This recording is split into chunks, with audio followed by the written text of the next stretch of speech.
Assalamualaikum warahmatullahi wabarakatuh. Salam sejahtera untuk kita semuanya. Perkenalkan, saya Muhammad Cahyoardi Prabowo, ST/MTRT. Saya dosen tetap program studi D3 Teknik Elektronika, jurusan Teknik Elektro, Politeknik Negeri Semarang.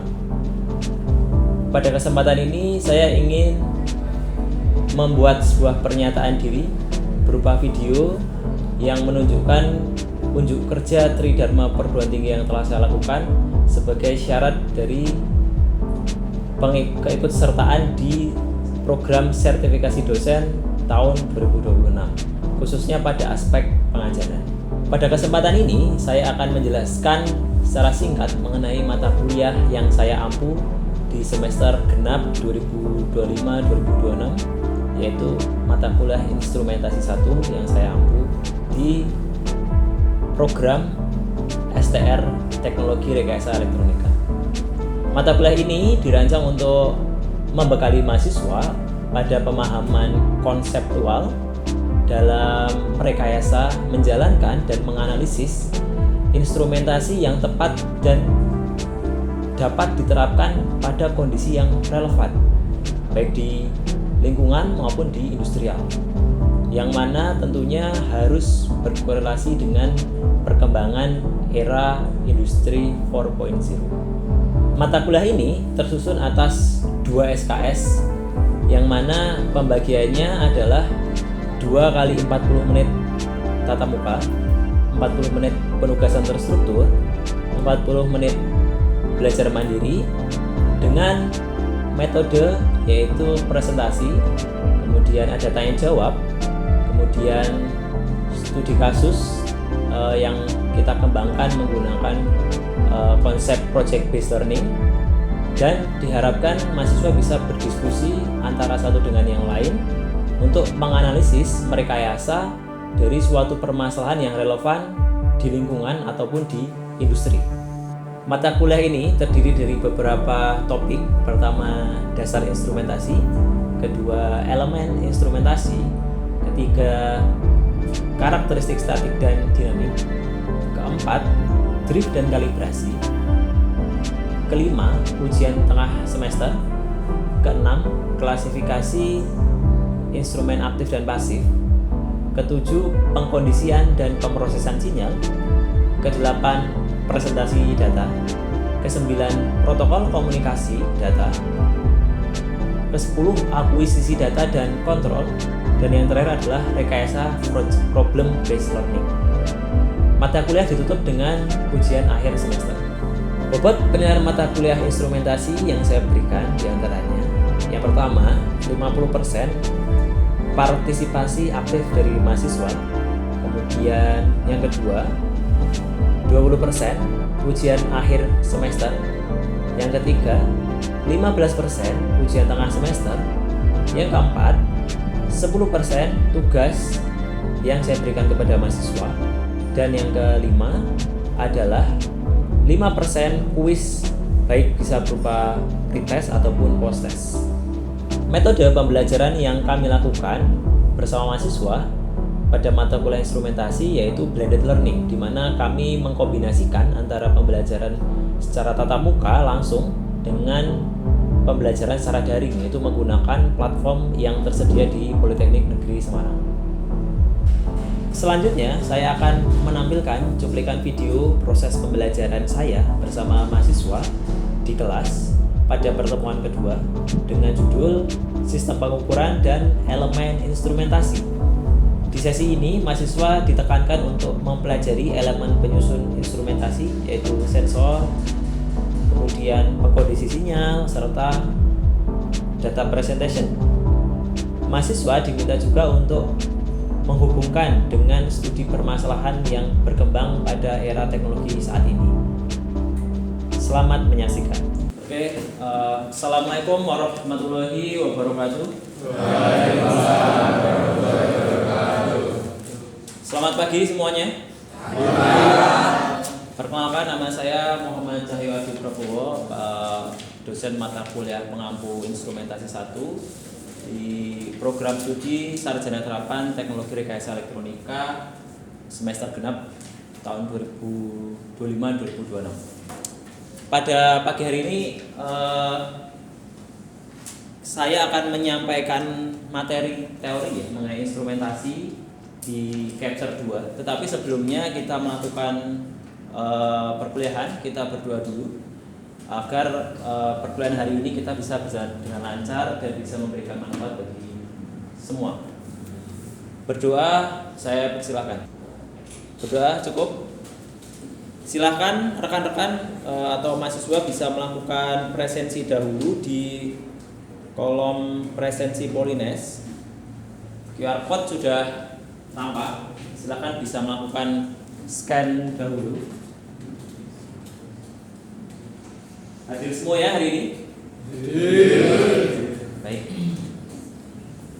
Terima kasih sudah melakukan presensi. Selanjutnya kita akan masuk ke materi pada pertemuan hari ini, yaitu mengenai sistem pengukuran dan elemen instrumentasi. Tetapi sebelum kita akan masuk ke materi pada pagi hari ini, saya akan melakukan sedikit recall terkait dengan pemahaman Anda mengenai mata kuliah kita di pertemuan sebelumnya yang membahas mengenai dasar instrumentasi itu sendiri. Nah, mungkin saya akan memberikan pertanyaan umum, apa yang materi yang kamu tangkap dari materi sebelumnya yang bisa kamu sampaikan secara singkat. Kira-kira dari rekan-rekan ada yang ingin menyampaikan recall sedikit mengenai mata kuliah sebelumnya? Oke, siapa namanya? Isma. Baik, Isma, terima kasih. Waktu coba disampaikan dan kesempatan kamu. Jadi, instrumentasi itu adalah sistem atau perangkat yang mendeteksi atau mengukur besaran fisika. Tujuannya itu untuk mengumpulkan data dan mendeteksi perubahan yang terjadi dalam sistem. Ya.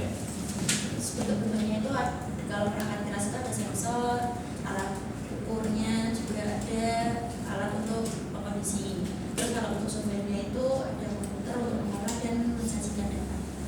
Oke. Jadi apa yang disampaikan Isma betul sekali. Jadi dasar konsep instrumentasi adalah dari pertemuan sebelumnya bagaimana kita mempelajari mengenai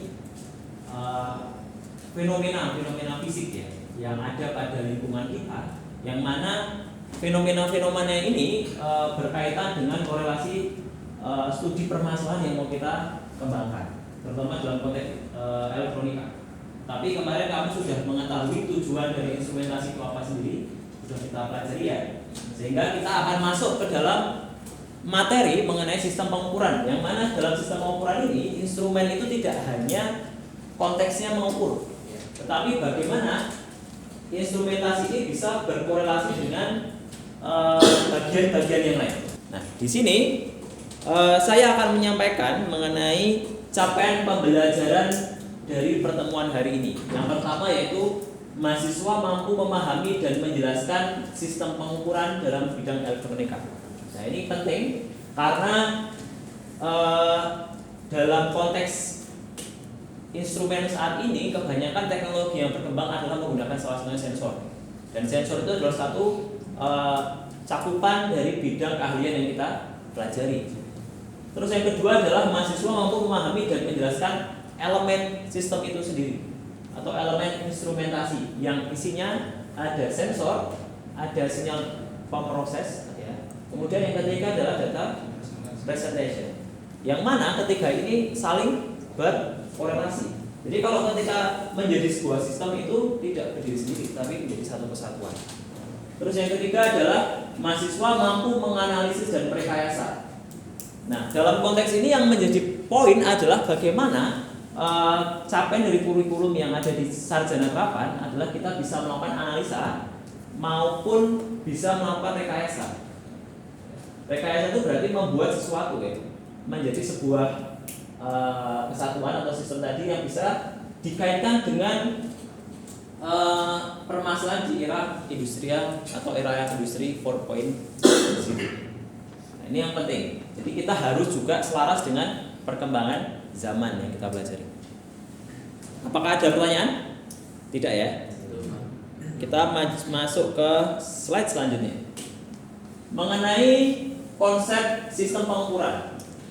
Dalam slide ini kalau kita lihat dijelaskan bahwasanya dalam sistem pengukuran atau konsepnya itu adalah bagian-bagian dalam suatu batasan atau boundary. Boundary itu adalah batasan yang membuat sistem tadi bekerja bersama untuk apa? Bisa membaca, mengolah dan menghasilkan sebuah informasi. Ya. Atau kalau dalam bahasa teknik itu output, informasi itu keluaran.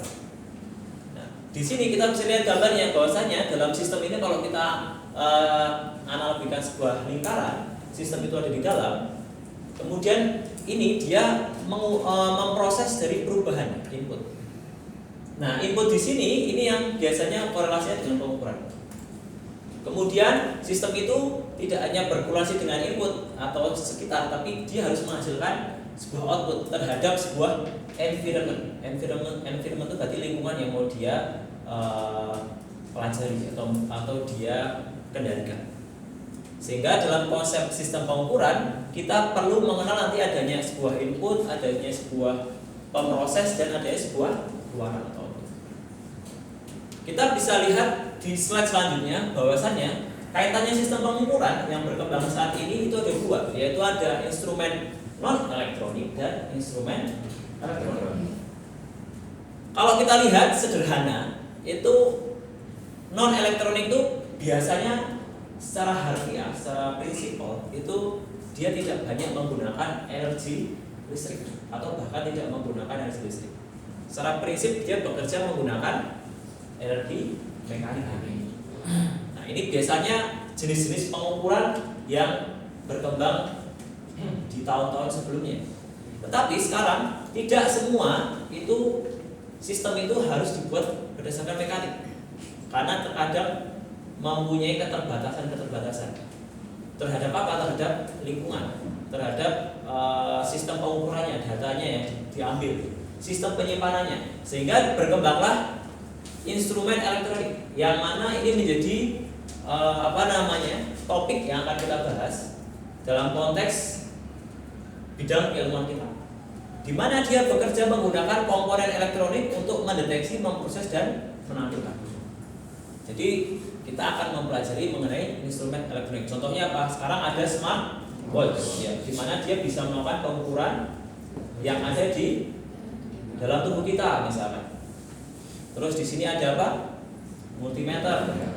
Dia mengukur arus, tegangan, resistansi ya. Bahkan di beberapa bidang sudah berkembang instrumen elektronik. Elemen sistem instrumentasi. Dalam sistem instrumentasi ada 3 elemen. Yang pertama dari paling basic. Yang pertama adalah sensor. Kenapa sensor menjadi sebuah elemen paling basic? Saya ingin memberikan sebuah pertanyaan ke siapa ini namanya? Saya Akif. Ya, Akif. Kenapa kok paling basic atau paling bawah sensor? Karena sensor kan berfungsi untuk mengukur, Ya. terus melihat sesuatu secara real time. Jadi bisa dibilang sensor itu sebagai input lah yang memberikan informasi kepada microcontroller sehingga nanti diproses menjadi data presentasi yang nanti kita bisa lihat. Ya, betul sekali. Tepuk tangan. Jawabannya baik ya. Jadi kenapa kok sensor ini sebagai level paling basic? Karena kaitannya sama besaran yang mau kita ukur. Bahwasanya kita harus ingat, instrumen itu kan menghasilkan data. Data itu dalam bentuk satuan biasanya kan.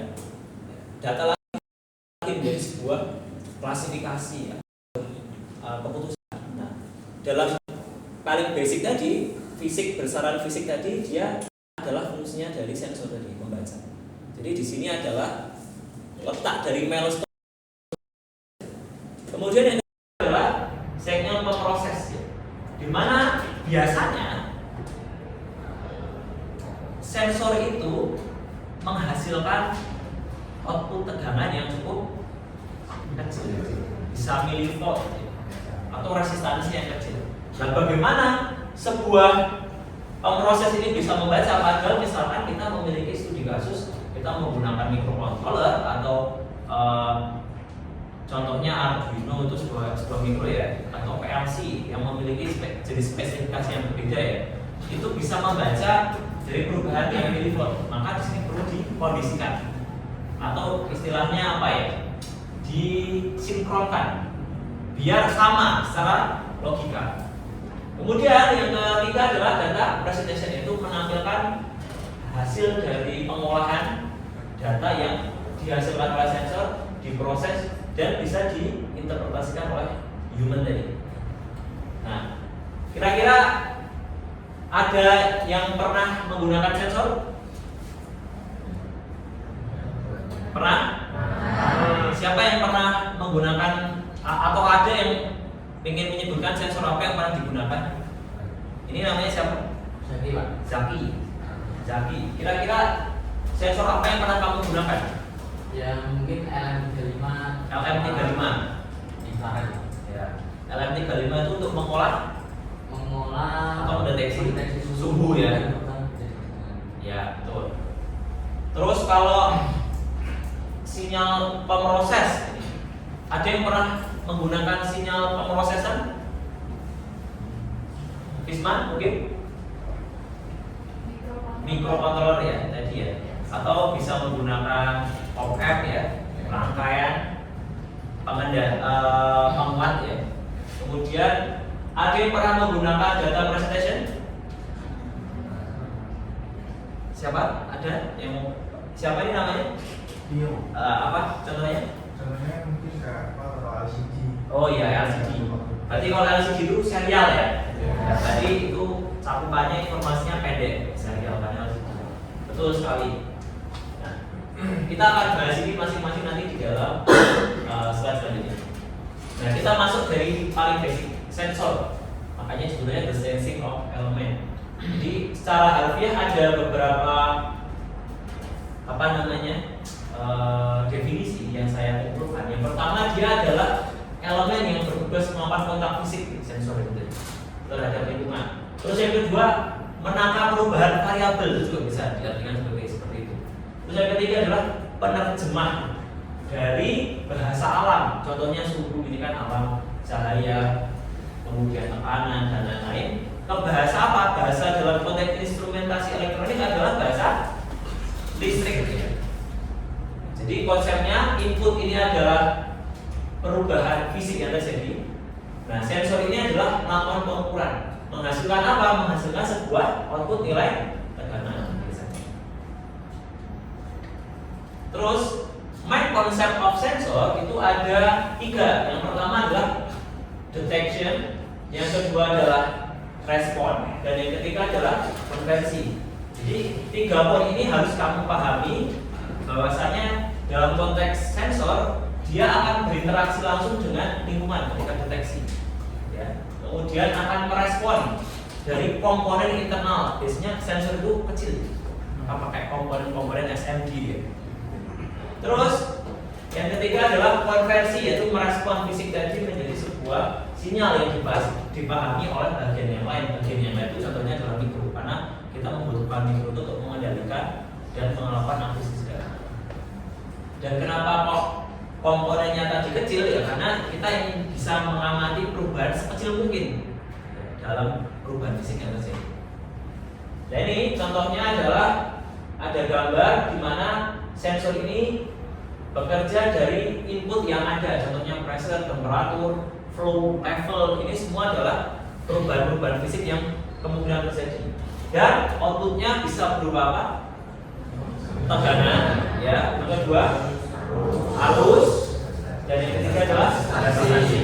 Jadi ada beberapa jenis sensor yang bekerjanya tidak selalu sama. Contoh, ada sensor mendeteksi suhu yang berbasis tegangan ya, contohnya LM35, berarti dia menggunakan voltage. Tapi ada sensor suhu yang mendeteksi menggunakan berbasis resistansi, contohnya apa?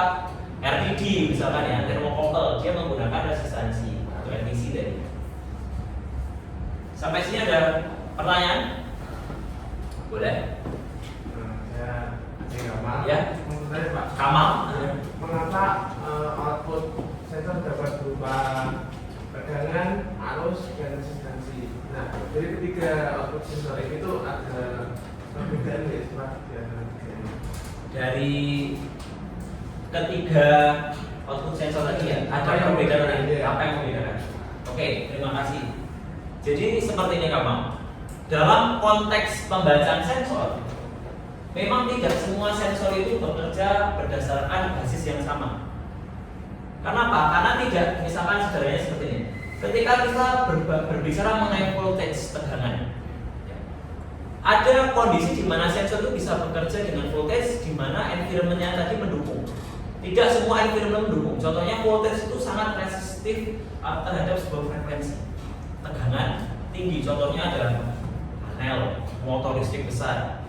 Maka kemungkinan ketika kita memilih sebuah instrumen yang menggunakan berbasis tegangan itu memiliki kemungkinan keriskanan yang cukup tinggi terhadap data yang akan didapatkan.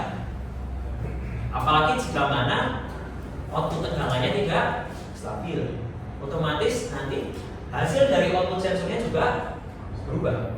Kamu pernah menggunakan sensor naik turun kalau dibaca? Nah, itu salah satu fenomena di mana sensor sebagai instrumen tadi menghasilkan data yang tidak bisa kita pahami. Karena apa? Tidak stabil. Izin menambahkan Pak. Boleh? Jadi gini Pak, kalau sepemahaman saya itu kenapa Pak ada voltage, ada tegangan, ada ampere, ada resistansi. Jadi sebenarnya yang dipakai, yang diubah itu, yang diproses itu sebenarnya tegangan.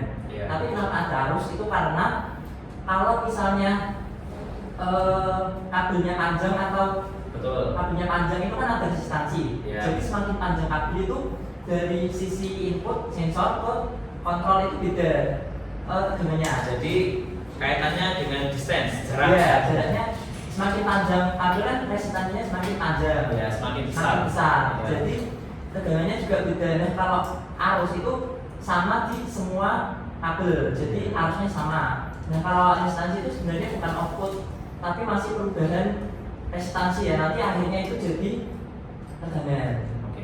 Tepuk tangan. Siapa namanya? Hanif. Ya.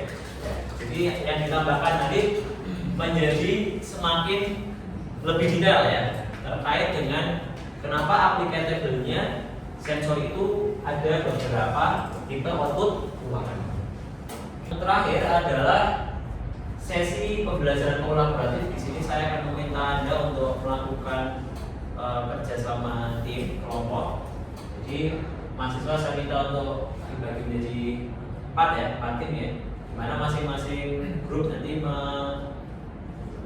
berdiskusi dan melakukan report ya terkait dengan studi kasus instrumentasi yang berkembang di bidang apa? Di bidang biomedis, agrikultur, industri proses dan lingkungan. Kemudian nanti saya minta untuk maju bisa melakukan presentasi di depan papan tulis seperti itu. Jadi waktu dan tempat saya persilakan untuk Anda berdiskusi, kemudian untuk menampilkannya secara singkat apa yang Anda hasilkan dari diskusi pada pagi hari ini. Seperti itu ya? Ya. Oke. Silakan bisa berdiskusi.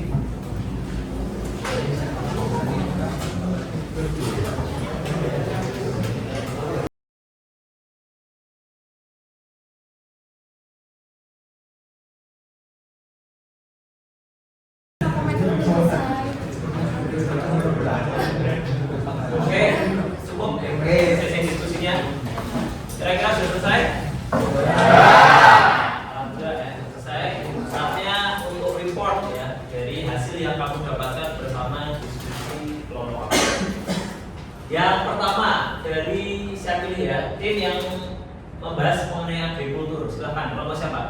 Oh, siapa namamu? Alista. Oke, silakan Alista bisa maju untuk menyampaikan dan menulis yang report dari hasil. Silakan teman-teman yang lain untuk melihat ya hasil dari kelompok Alista. Oke, cukup. Silakan bisa dijelaskan sedikit mengenai sistem yang kamu kembangkan di agrikultur ya. Sebenarnya Assalamualaikum warahmatullahi wabarakatuh. Selamat pagi Pak Ardi, selamat pagi teman-teman semua. Perkenalkan, saya Kaliswa Nadia Kairana. Di sini saya menjadi perwakilan dari kelompok saya yang membahas tentang agrikultur, di mana kami mengambil tema Smart Greenhouse Hydroponic. Jadi kan kalau hidroponik itu kita menanam tumbuhan tanpa menggunakan tanah, jadi medianya adalah air. Nah, untuk yang kita tanam di sini tuh ada sawi, bayam, sama tumbuhan-tumbuhan hidroponik lainnya. Nah, yang pertama kita menggunakan 4 sensor, yaitu ada sensor suhu yang menggunakan DHT11 untuk mengukur suhu dan kelembapan udara. Selanjutnya menggunakan sensor cahaya berupa FDR yang berguna untuk mengukur intensitas cahaya. Terus menggunakan pH juga untuk mengukur tingkat keasaman air, dan juga TDS sebagai mengukur kadar nutrisi dalam air tersebut. Selanjutnya kita menggunakan prosesor atau controller menggunakan ESP32.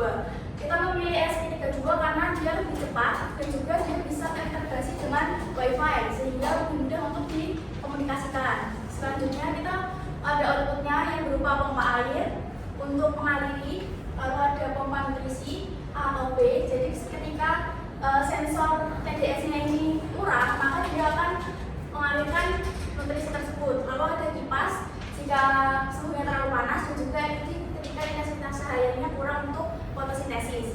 Nah, selanjutnya ada data presentation di mana kita bisa melihat output dari ini semua. Kita menggunakan tools atau dashboard, biasanya bisa menggunakan ThinkSpeak, dan juga ada aplikasi mobile yang bisa dimonitoring dari jarak jauh sehingga petani itu lebih mudah untuk memonitoring kebunnya itu. Baik, tepuk tangan untuk Kalista. Ya, sama-sama. Jadi apa yang disampaikan Kalista ini terkait dengan Smart Greenhouse Hydroponic, di mana instrumen yang dikembangkan berdasarkan kebutuhan yang diharapkan oleh si petani. Dan dengan menggunakan instrumen berupa pengukurnya dan suhu cahaya dan lain-lain sebagai sensor, kemudian pemrosesnya pakai microcontroller karena harapannya SP32 ya, karena harapannya bisa dikirim ke cloud, dan outputnya salah satunya bisa berupa pompa dan presentasi datanya berupa website tadi ya. Oke, cukup baik untuk studi kasus ini. Ada sebuah kesimpulan ya, kira-kira siapa yang bisa menyimpulkan teori dari pertemuan hari ini? Oh iya, siapa namanya? Saya Irfan. Ya. Jadi di sini saya akan memberikan kesimpulan dari materi yang telah Bapak paparkan mengenai sistem instrumentasi, yaitu merupakan gabungan beberapa komponen yang memiliki tahapan, yaitu sensor, sinyal conditioning, setelah itu ada sensor processing dan data presentation. Nah, dari semua itu mengubah sebuah besaran fisik menjadi data yang contohnya adalah yang tadi dijelaskan nama Kalista, yaitu mengenai Smart Greenhouse Hydroponic. Nah, ini memiliki tujuan utamanya adalah menghasilkan data pengukuran yang seakurat mungkin sehingga dapat digunakan untuk monitoring, pengendalian sistem maupun proses otomatisasi pada berbagai aplikasi industri. Oke, tepuk tangan. Kesimpulan yang disampaikan oleh Irfan tadi baik ya, jadi menutup materi pada perkuliahan hari ini. Terima kasih atas perhatiannya dan semangat terus, dan semoga ilmu yang kita pelajari hari ini bermanfaat untuk Anda sekalian. Saya Eri, wassalamualaikum warahmatullahi wabarakatuh. Terima kasih kepada Bapak Ibu Asesor Program Sertifikasi Dosen tahun 2026 yang telah menyaksikan cuplikan video proses pembelajaran. Semoga apa yang saya lakukan bisa bermanfaat bagi mahasiswa khususnya di Politeknik Negeri Semarang. Sekian, wassalamualaikum warahmatullahi wabarakatuh.